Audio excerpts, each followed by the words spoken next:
Welcome to today's webinar presented by Supercoder.com.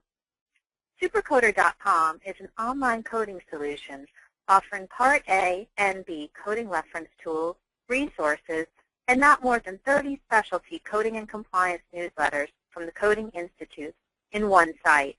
I hope you enjoy this short session, which talks about one medical practice that I recently did an audit for about 4 months ago.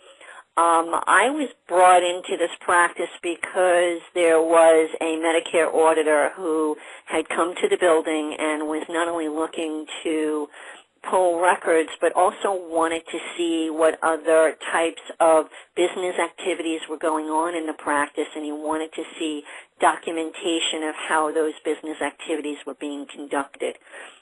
So the practice felt that it may be prudent to bring somebody in from the outside to give them a overall look at everything they were doing.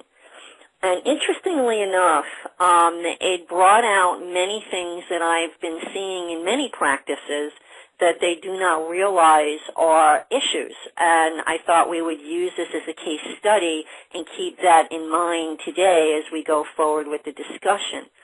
Now, in auditing this practice, we found out a number of issues, of which most practices aren't quite as extensive as this, but still in all, you'll find this that, many of these types of items in different practices in different ways.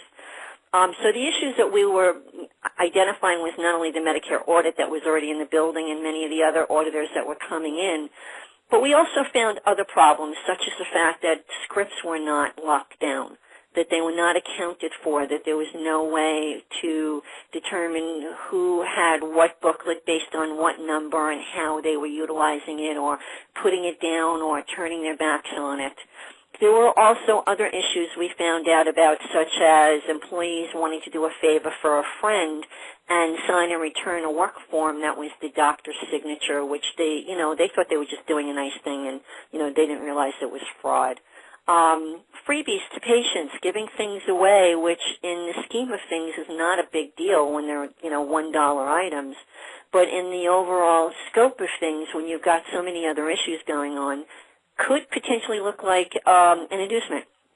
Employee vendor theft, there were problems with break-ins, there were problems of lost laptops, stolen laptops, items, cell phones, those types of things. In addition, along with billing issues and collection issues and record documentation issues, were the problems of collecting copays and deductibles, because many of these people, did not have a lot of money, so they couldn't or wouldn't pay for their deductibles, and there was no enforcement. They were also renting space to other doctors in the building that may have complemented or not complemented with the organization, but still in all, there was nothing in writing. What I thought was really glaring in the auditing of this practice was the fact that one key opened up every door and everybody had a copy of that key. So it didn't stop anyone from going into the medical records room, into the data records room, into the billing room, if they happened to be in the building by themselves after hours. Patient records were accessible. They were not locked down. They were not protected. There was really nothing in writing about anything, policies, procedures, a manual, nothing that would say, yes, I'm following regulations. And although they thought they were and they swore by the fact they were, the fact that it wasn't documented was the problem. Improper, irregular bookkeeping, if you note at the bottom, one of them involved a primary employee who also had an S corporation he owned, and he used that for outside activities involving some of the renters, and improper bookkeeping goes into that. The hint of problems with that relationship go into that.